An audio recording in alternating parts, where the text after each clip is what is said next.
Good morning, this is Pramod Jaiswal from English Chronicles. This is my first video regarding sentence fillers. This usually comes in CGL mains and other competitive examinations. The system is there is a sentence having a blank and there are 4 options. Now you have to select the most appropriate option. Now let's discuss. The gate dash by the watchman on duty.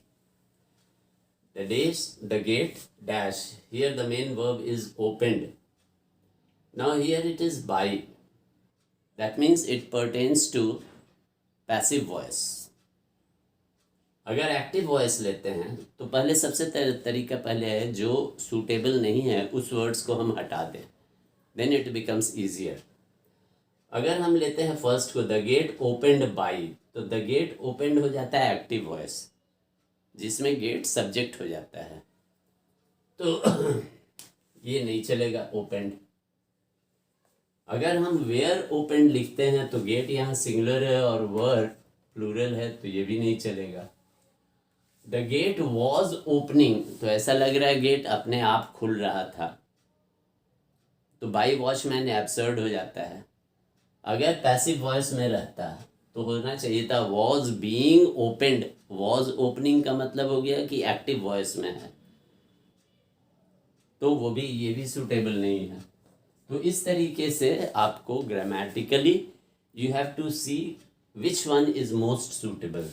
तो हम आते हैं the gate was opened, मतलब gate watchman के द्वारा जो कि duty में था उससे खोला गया. तो इस तरीके से आपको अपने आप में जस्टिफिकेशन एंड रीजनिंग करना होगा. थोड़ा सा ग्रामर का रूल्स और थोड़ा सेंस ऑफ स्ट्रक्चरल ग्रामर जो कि स्ट्रक्चर में काम आता है, that is very easy, not very tough. आइए सेकेंड वन हम लोग बात करते हैं. The king was dash while he was addressing his subjects. जब वो किंग एड्रेस कर रहे थे, मतलब स्पीच दे रहे थे. एड्रेसिंग माने स्पीच देना, लेक्चर देना, स्पीच देना. हिज सब्जेक्ट्स माने प्रजा. सब्जेक्ट्स माने प्रजा. तो उस समय उनके साथ क्या हुआ? मर्डर. एक्सिक्यूटेड भी माने मारा जाना. असैसिनेटेड माने भी मारा जाना. एक्सटर्मिनेटेड माने भी वही होता है. सबका मीनिंग वही है, लेकिन सब में थोड़ा थोड़ा फर्क है. मर्डर्ड मतलब होता है आम आदमी, एक बदमाश, चोर, क्रिमिनल किसी का लूट पार में मर्डर करता है, तो वो मर्डर कहलाता है. एक्सिक्यूटेड होता है जैसे कोर्ट का जजमेंट होता है कि he should be hanged till death, तो द एक्शन वाज एक्सिक्यूटेड, तो वो थोड़ा ऑफिशियल हो जाता है. असैसिनेशन कहते हैं जब किसी हायर अथॉरिटी, एलीट क्लास का पीपल, जैसे प्रेसिडेंट हुए, किंग हुए, उनको जब मारा जाता है उसको असैसिनेटेड कहते हैं. एक्सटर्मिनेटेड भी रास्ते से हटा देना, तो द बेस्ट होता है असैसिनेटेड. और वर्ड है जो मारने वाला होता है उसको असैसिन कहते हैं. तो सेकंड में ये सी आपका करेक्ट है, इसमें बी वॉज करेक्ट, ये ध्यान देना है. तो इसी तरीके से आपको जस्टिफिकेशन करना है. You have to justify. अब ना ये आइए number 3. The authorities would not dash to the strikers demands. Striker के जो डिमांड हैं उसके लिए अथॉरिटीज क्या नहीं करेंगे. वुड नॉट, ये वर्ब आएगा, तो वुड नॉट एक्सेप्ट, तो एक्सेप्ट के साथ टू नहीं लगेगा, तो ऐसे ही ये रॉन्ग हो गया. एक्सेशन नाउन है तो ये ऐसे ही रॉन्ग हो गया. एक्सेस ठीक है, तो एक्सेस का मतलब होता है कि किसी से मिलना या किसी को विंडो ओपन करना, इजी एक्सेस है, वहाँ तक जाने का एक्सेस क्रिया, तो वो भी नाउन है, तो इसलिए ये भी नहीं होगा. तो बचता है एक्सीड. एक्सीड का मतलब है कि एग्री करना. कॉन्सेंट भी वही चीज़ है, एक्सेप्ट भी वही है, लेकिन उसका ग्रामेटिकली वो सूट नहीं करता है. एक्सीड मतलब होता है consented, you agreed, accede to, agreed to, consented to, सब ये प्रिपोजिशन भी हम बता रहे हैं। तो टू ये भी है, प्रिपोजिशन भी लगा हुआ है, और एक्सीड के साथ प्रिपोजिशन यही लगेगा। तो नतीजा आंसर आपका एक्सीड टू होगा। The authorities would not accede to their demands, strikers demands. I hope I am clear. Now next question आते हैं। Question number 4, her parents will never give their dash. अब यहाँ नाउन होगा, give their अपना opinion, क्या चीज देंगे, to such an unsuitable match, माने मैच जो है वो अच्छा नहीं है तो अपना परमिशन नहीं देंगे। कहने का सेंस वही है जो कि समझ में आता है। हाँ, तो क्या होता है देखते हैं। एक्विएसेंस का मतलब होता है मीनिंग साइलेंट एग्रीमेंट, साइलेंटली हम एग्री कर रहे हैं। वुड नॉट गिव देयर एक्विएसेंस भी चल सकता है, लेकिन साइलेंटली यहाँ हो रहा है। पेरेंट्स जो हैं साइलेंटली क्यों देंगे, तो ओपनली कहना है नहीं भाई आप लोग का जोड़ी ठीक नहीं है, हमें पसंद नहीं है, घर में और लोगों को भी पसंद नहीं है। गिव देयर एग्रीमेंट तो नहीं हो सकता है, एग्रीमेंट का मतलब दो पार्टी के बीच में सुलह होना। विलिंगनेस माने इच्छा, अनुकूल इच्छा, मेरा विलिंगनेस है।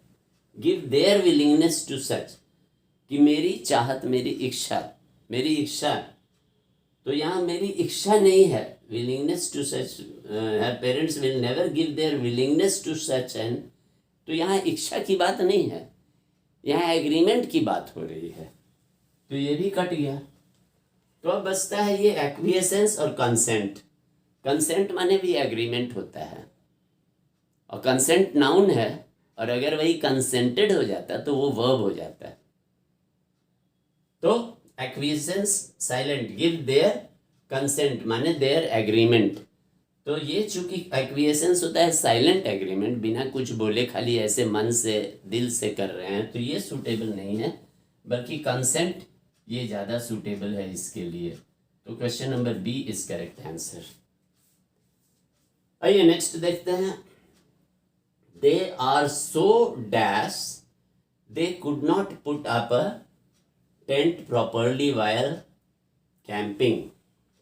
अब ये सो और दैट जो होता है ना, दे यहाँ दैट मिसिंग है। दे आर सो डैश माने इतने ऐसे थे कि दे could not put up a tent, तो माने टेंट नहीं लगा सके। दे आर सो, अब रेड वाइट ब्लू ग्रीन, तो इसका सेंस कुछ अलग है। रेड वाइट वो डिनोशन अलग है। रेड जैसे एंगर के लिए आता है, वाइट सादगी के लिए आता है, और ब्लू फ्रेंडली टर्म्स के लिए आता है। तो they are so green they could not put up a tent, तो मतलब यहाँ सुस्ती हो गया या नाकारा हो गया, तो इसमें दे आर सो ग्रीन आता है,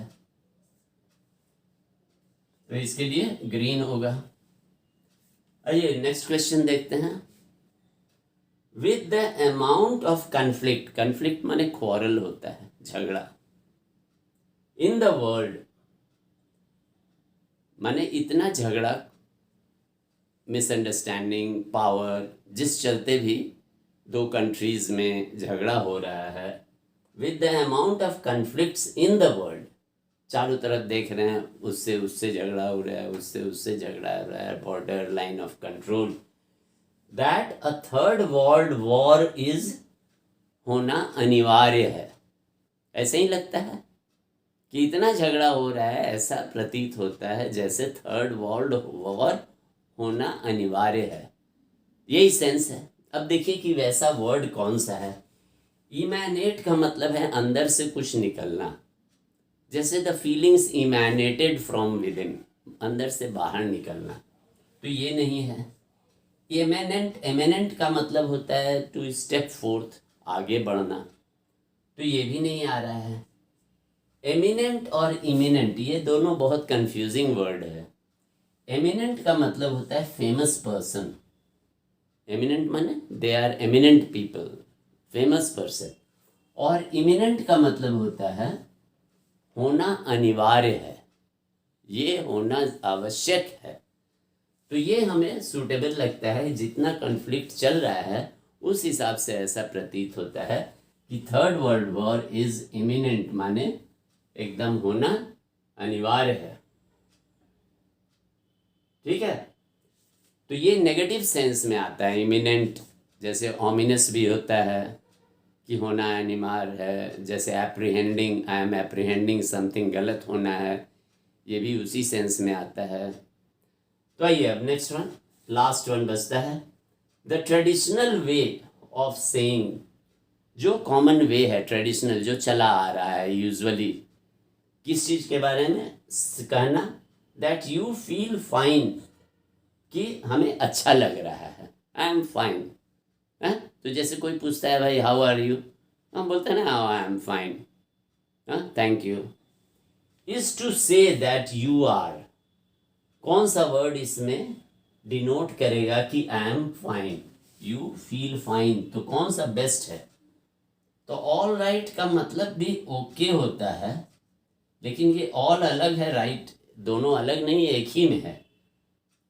लेकिन उससे ज़्यादा ऑल करेक्ट, तो ये कोई रिटन स्टेटमेंट नहीं है, क्वेश्चन आंसर नहीं है। ऑल गुड कैरेक्टर के बारे में बात नहीं हो रहा है कि गुड या बैड है।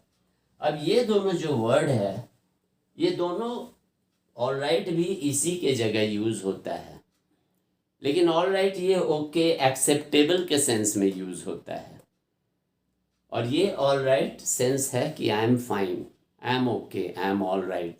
तो नतीजा ये है, तो इसका आंसर डी होता है। इस तरीके से आपको एग्जामिनेशन में डी को पंच करना है, इसमें डी को पंच करना है, इसी तरीके से। और आई होप कि आप लोगों को पसंद आना चाहिए, समझदारी है तो आप लोग अवश्य लाइक करेंगे। और अगर चाहते हैं कि आप अपने दोस्तों को भी कुछ फ़ायदा दिलाएं तो शेयर करिए, उन्हें भी बताइए, ताकि ज्ञान हम बांट रहे हैं, ज्ञान बांटने से कमता नहीं है। तो आई होप आपको और ऐसे ही वीडियो, ये मेरा फर्स्ट है, इसके बाद हर कुछ दिन में आपको नेक्स्ट वीडियो दिखाएंगे। ये सब स्कोरिंग है, वेरी इजी है, थोड़ा सा ग्रामर का पोर्शन है एंड थोड़ा विटी सेंस इस्तेमाल कीजिए। तो have a nice time, take care, good day, have a good day.